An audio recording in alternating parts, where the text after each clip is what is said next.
प्रवर्तते त्वया सर्वे श्रोतारः सावधानतया कथा श्रवन्तु। प्रधान श्रोता श्री हनुमान जी कथा श्रवन्तु। बोलियानंद कंद भगवान की जय। बोलिए श्री कृष्ण भगवान की जय। बहुत ही सुंदर प्रसंग है। हमारे भानु प्रताप का प्रसंग चल रहा है। कैकेय प्रदेश के राजा के दो बेटे थे। दो बेटों में बड़ा बेटा भानु प्रताप था, जिसको राज दे दिया, वन गमन चले गए। बहुत ही भानु प्रताप ने प्रगति की। सारा उनका समाज सारे सुखों से परिपूर्ण, किसी समाज के व्यक्ति को कोई संकट नहीं। लेकिन किसी के बीच में, समाज में, पड़ोस में, रिलेशन में, घर परिवार में अगर एक गंदा व्यक्ति आ जाए, एक कपटी आ जाए, तो सारा वैभव उसका समाप्त हो जाता है। नाना प्रकार से उसे कष्ट ही कष्ट मिलता है। ऐसा प्रसंग आज इसमें दिखाया गया है। कभी जीवन में किसी साथ विश्वासघात नहीं करना चाहिए। लोग बड़ी आशाएं करते हैं। बहुत ही सुंदर रचना है कि आशा की फुलवारी में, ये जीवन है, ये आशाओं से भरी फुलवारी है। हर व्यक्ति का जीवन है, ये आशाओं भरी फुलवारी है। अगर व्यक्ति ये सोच ले मेरा जन्म हुआ है, मेरा मृत्यु हो जानी है, तो ये सांसारिक जीवन कोई यापन नहीं करेगा, वैराग हो जाएगा। तो ये आशान्वित जीवन है, फुलवारी है। मेरा जन्म हुआ है, मेरे बेटे का जन्म हुआ है, ये पढ़ेगा लिखेगा, बड़ा होगा, विवाह होगा, बच्चे होंगे, वैभव होगा। इस बहू बेटे के सुख का हम भोग करेंगे। बैठे बैठे सारे सुख संसाधन मिलेंगे, कार्यक्रम कराएंगे, सारे रिश्ते नातेदार आएंगे, हमारा मकान देखेंगे, हमारा वैभव देखेंगे। ये आशाएं हैं हर व्यक्ति के जीवन की, अभिलाषाएं हैं। उन आशाओं भरा जीवन है ये। संसार में जो भी आया है, इस मृत लोक में केवल नाटक मंडली में सम्मिलित होने के लिए आया है। हर नाटककार को एक आशाएं हैं। हमारे जीवन से, हमारी प्रतिभा से लोग प्रभावित होंगे, हमको पुरस्कृत करेंगे, हमको सम्मान देंगे, हमको अच्छा करेंगे। और ये तभी संभव है जब सभी लोग सकारात्मक सोच रखते हैं। बेटे का जन्म होता है, बेटे को खाने पीने के अलावा कुछ क्या कोई मतलब नहीं रहता है। जैसे जैसे बड़ा होता है, जिम्मेदारियां बढ़ती हैं, जिम्मेदारी समझता है। जब वो समझदार हुआ, उसने सोचा मैं ये कर लूँ, मैं ये कर लूँ, तो वो किस पर सहारा करता है? अपनों पर सहारा करता है। और अपनों ने सपोर्ट कर दिया तो सफल हो गया। किन्हीं कारणों से नहीं सफल हो पाया, फिर प्रयास किया, तो वो सकारात्मक जीवन, सुंदर जीवन चलता है। और अगर अपना व्यक्ति धोखा दे जाए तो बड़ा कष्ट होता है। वही आज बहुत ही सुंदर रचना है। वही आज हमारे प्रताप भान के साथ हो रहा है। बहुत ही सुंदर उनका राज है, समाज है। आशा की फुलवारी में आसन देने की आस न दे। कोई ऐसे सारे मत दे दे कि हम तुम्हारे साथ हैं, हर समय जीवन मरण में हम तुम्हारे साथ हैं, हमारे जो कर्तव्य हैं तुम्हारे साथ हैं, हम अपने कर्तव्यों का खूबसूरत निर्वाह करेंगे। ऐसे आशाएं, ऐसा जीवन कभी व्यक्ति को नहीं देना चाहिए। अगर देना है तो विष दे दे, लेकिन ऐसी आशाएं मत दे। ये हमारा चरित्र, ये हमारा ये प्रताप भान का चरित्र बता रहा है कि आशा की फुलवारी में आसन देने की आस न दे। विषम विषैली विष रस वाली, कितना भी घनघोर विषैला समुद्र भरा हो, पूरा समाज आपके पीछे पड़ा हो, दुश्मन विष जैसा होता है। जाने कितने विषैले सर्प आपके सामने आ जाए, उनसे बच के निकलना है। जाने कितने शत्रु तुम्हारे सामने आ जाए, विषम परिस्थितियां तुम्हारे, वो सब विष के समान है। विषम परिस्थिति भी विष के समान है। जब व्यक्ति को कष्ट में पड़ जाता है, उसको कुछ समझ नहीं आता है, वो विष के समान है। उस विष से बचना ये अपनों के पर निर्भर करता है। उस विष से कौन बचा सकता? अपने बचा सकते हैं। विषम विषैली विष रस वाली, रस विष की वास न दे। घोर सिंधु में बिंदु हलाहल, बड़ी बड़ी अमृत में सिंधु भरा हो, अमृत में सिंधु, बहुत बढ़िया समाज हो, बहुत बढ़िया सुंदर मकान हो, बहुत बढ़िया सुंदर परिवार हो, अच्छे अच्छे बच्चे हों, अच्छे अच्छे सर्विस हो, अच्छी पत्नी हो, सुधर्मा पत्नी हो, सुधर्मा बच्चे हों, सब बढ़िया बढ़िया हो, और एक नालायक हो जाए।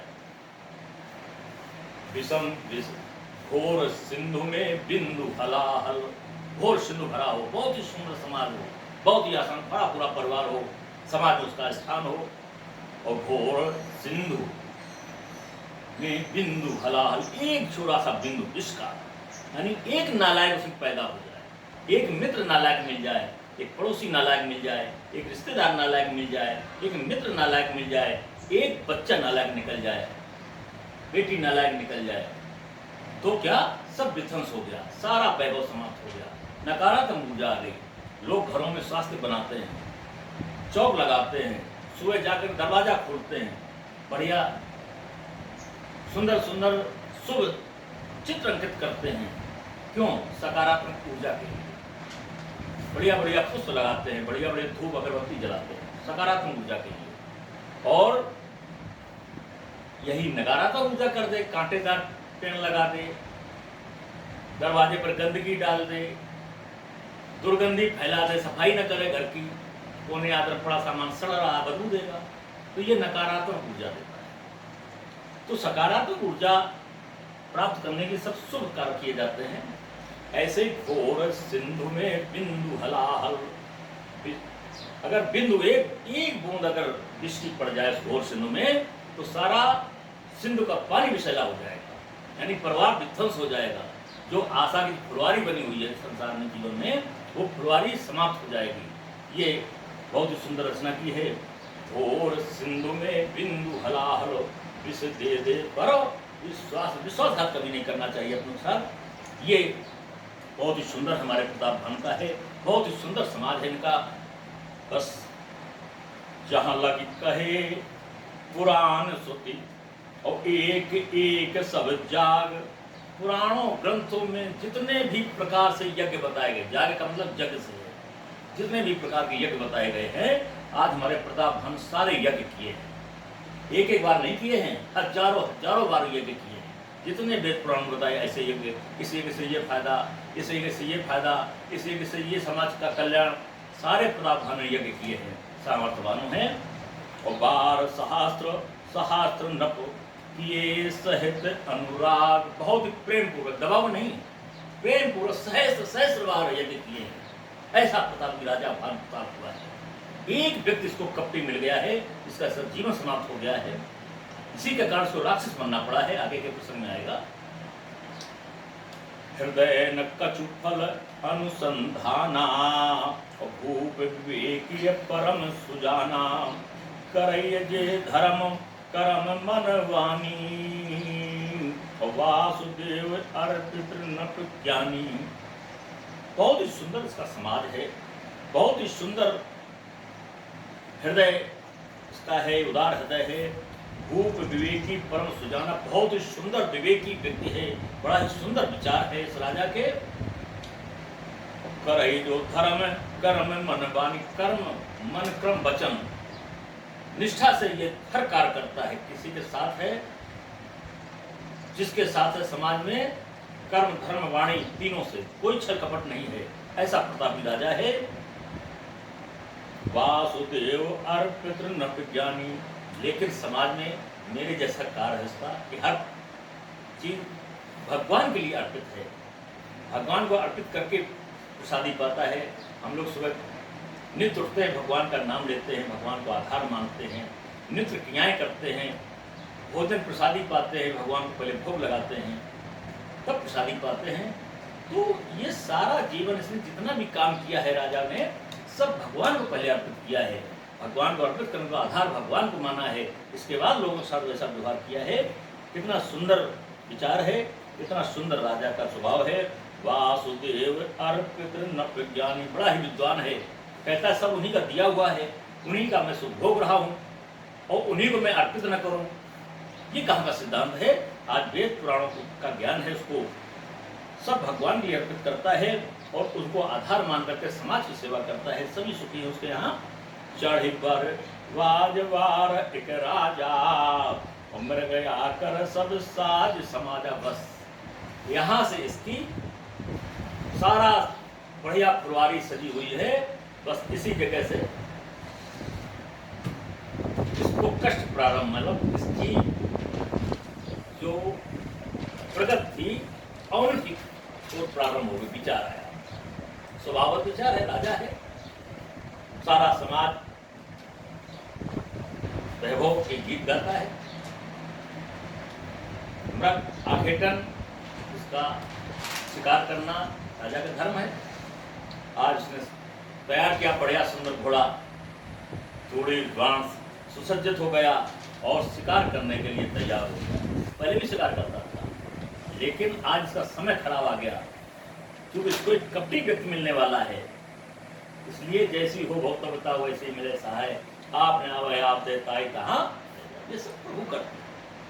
किसी का कोई दोष नहीं है, ये राजा प्रतापवान का दोष नहीं है, उस कपटी राजा का दोष नहीं है।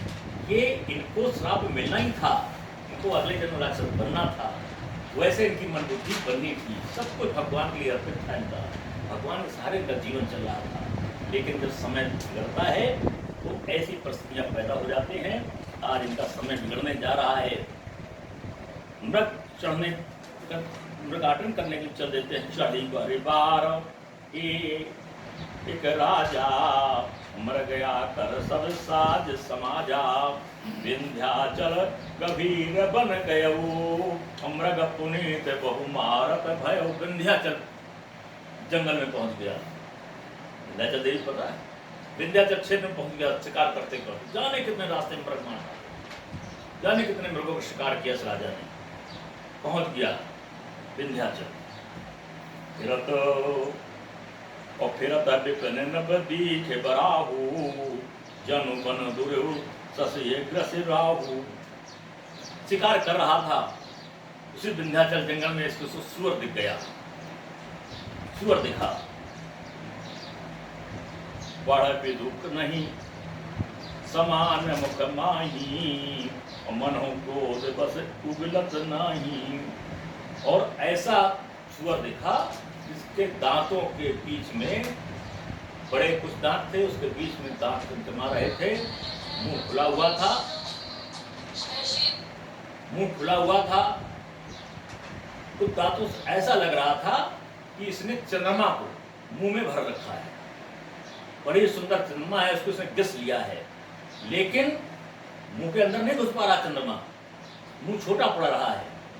तो ये गुस्से की वजह से उसको छोड़ नहीं रहा है, निगल पा नहीं रहा है, छोड़ नहीं रहा है। बड़ा विदु, बड़ा है चंद्रमा, नहीं समात मुख माही, मुख के अंदर समा नहीं पा रहा है। मन हो क्रोध बस उगलत नहीं, गुस्से के कारण ये उगल नहीं रहा है। ये केवल गुस्से के कारण नहीं उगल रहा है। ये मन में ये राजा ने समझा, ये अनुमान लगाया, बस पीछा कर दिया। ओल कराल दसन छव गाई, और तनो विशाल पीवर अधिकाई। बहुत ही विशाल शरीर का है।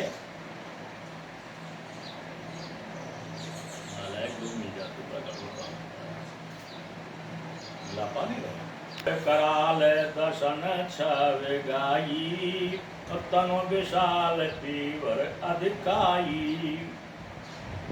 उसके दांतों की शोभा इतनी सुंदर है जिसका व्याख्यान नहीं किया जा सकता। बड़े सुंदर दांत लग रहे हैं सुअर के, और शरीर भी इतना विशालकाय है, इतना मोटा है। और जैसे ही उसने देखा घोड़ा आ रहा है, गुरु घुरात हाथ आरोह पाए, और चकित बिलोकत कान उठाए। जैसे देखा घोड़ा आ रहा, टापों की आवाज सुनी, वैसे उसने कान खड़े कर लिए, सुअर देखने लगा। नील महीधर शिखर सम देख विशाल बराहु, और चपर चलो है सकुट नभो हाँक न हो ये निवाहु। प्रियानंद कंद भगवान की